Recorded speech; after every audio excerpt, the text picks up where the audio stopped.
À partir de jeudi prochain, la CAF, la Confédération africaine de football, sera supervisée par la numéro 2 de la FIFA, Fatma Samoura, lors d'une mission d'évaluation d'au moins 6 mois.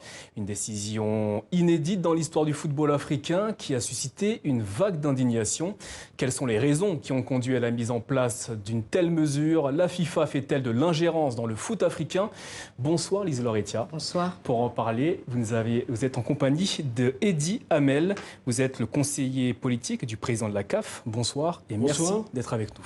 Alors Eddie Hamel, est-ce que cette mission d'évaluation de Fatma Samoura, est-ce qu'elle ne s'apparente pas plutôt à une mise sous tutelle de la CAF par la FIFA? Écoutez, c'est un mot qui nous met en colère. En fait, c'est une tempête dans un verre d'eau, toute cette histoire. Il se trouve que la Confédération a un train de réforme très, très important.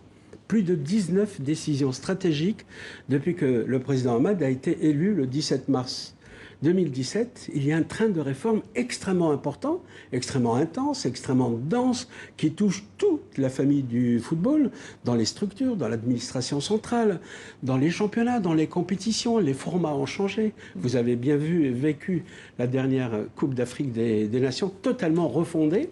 Eh bien, ce train de réforme a nécessité un accompagnement. Et donc, la mère patrie dans le football, c'est qui? C'est la FIFA, ce n'est pas les Nations Unies, ce n'est pas l'OCDE, ce n'est pas Bruxelles, c'est la FIFA, c'est la mère patrie.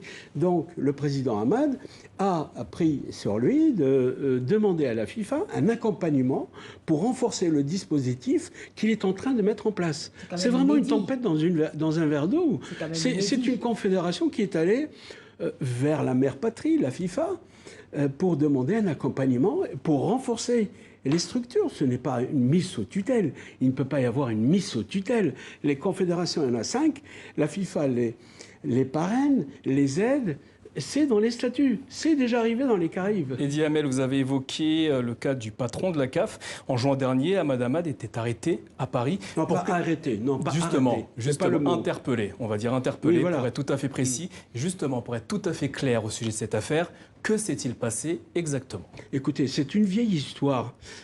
Je suis vraiment déçu parce que je pensais être venu pour parler du football. Aujourd'hui, c'est le temps du football. Pour que les choses soient claires. La CAN vient de se terminer. C'est une CAN historique. Vous me parlez de quelque chose qui s'est passé il y a 4 mois, qu'on a ressassé à longueur de journée. Eh bien, il s'est expliqué et il a effectivement répondu à des questions de la police française sur des sujets. Alors, il est à même de vous expliquer ces sujets-là. Il a été innocenté. Le communiqué du procureur de la République est allé partout dans les agences.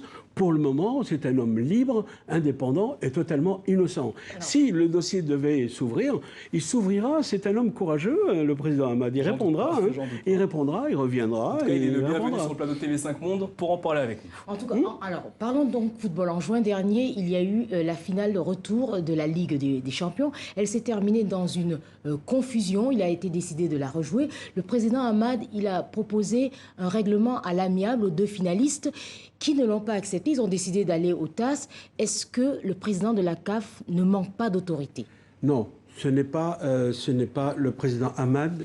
Là, je dois rectifier quand même. C'est le comité exécutif de la Confédération africaine de football qui s'est réuni et qui s'est emparé d'une affaire quand même grave.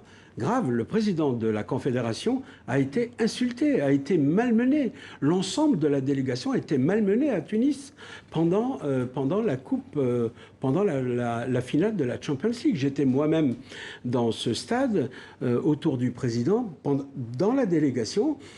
Les conditions de ce match n'étaient pas normales. Il y a eu beaucoup de monde sur le terrain au moment de l'arrêt. S'il y avait eu des conditions normales de sécurité, on n'en serait pas là aujourd'hui. C'est le comité exécutif qui a décidé, ce n'est pas le président. Le président est membre du comité exécutif qui s'est réuni, qui a trouvé que la meilleure solution, c'est vrai, la meilleure solution, c'était de rejouer le match.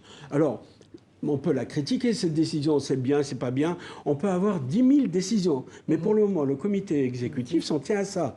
Il peut peut-être prendre une autre décision. Lise Laure évoquait à l'instant l'autorité du patron de la CAF. Question simple, l'avenir d'Hamad Hamad est-il menacé à la tête de la CAF? Mais pourquoi donc? Il est à mi-mandat aujourd'hui et c'est un homme élu pour 4 années. Je ne vois pas qu'est-ce qui peut... on nous a annoncé des bombes, on nous a annoncé un attentat, on nous a tout annoncé pendant le comité exécutif. Et on nous a dit pendant l'Assemblée générale, attention, il va se passer je ne sais pas quelle foudre va s'abattre sur... Il ne s'est rien passé, l'Assemblée générale c'est très bien tenu, le comité exécutif c'est très bien tenu. S'il doit y avoir d'autres problèmes, eh bien le président les affrontera. Lise Laure. Alors, un dernier mot sur la CAN en Égypte. Elle a généré 83 millions de dollars, soit 16 millions de plus qu'en 2017. Oui. Mais ce qu'on a vu également, c'est que les stades étaient vides. Alors pour vous, est-ce que c'est une CAN réussie ? Ah bah totalement réussi, bien sûr. Regardez d'où on vient. On vient d'une CAN qui était mal diffusée, qui n'était pas encore diffusée. Il y avait 12 pays en 2017 qui ont reçu les images de cette CAN. Cette CAN a été refondée. C'était dans le programme du président Hamad.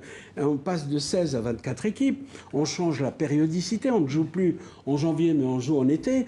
Tout le monde nous est tombé dessus en disant « Mais comment vous jouez en été ?» On a dit « Mais l'Euro de l'UEFA se joue à la fin des championnats. La Copa Américaine se joue en été, quelquefois par 50 degrés. Donc les Africains sont autonomes et libres de décider. » Vous êtes satisfait ? C'est une réussite. Les stades, c'est un problème. C'est vrai, vous avez raison, Lise Laure. Il n'y avait pas, avec l'élimination précoce du championnat d'Afrique, le Cameroun, l'élimination précoce du pays organisateur, l'Égypte, c'est un problème de fréquentation du stade. Quand nous avons suggéré, le président a suggéré, le comité exécutif a suggéré d'ouvrir les portes, on a parlé de sécurité. Donc, pour moi, c'est une très bonne CAN, en tout cas, elle est historique. Merci Eddie Hamel d'avoir été notre invité ce soir. Je rappelle que vous êtes le conseiller du président de la Confédération africaine de football. Merci Lise Laure. Merci.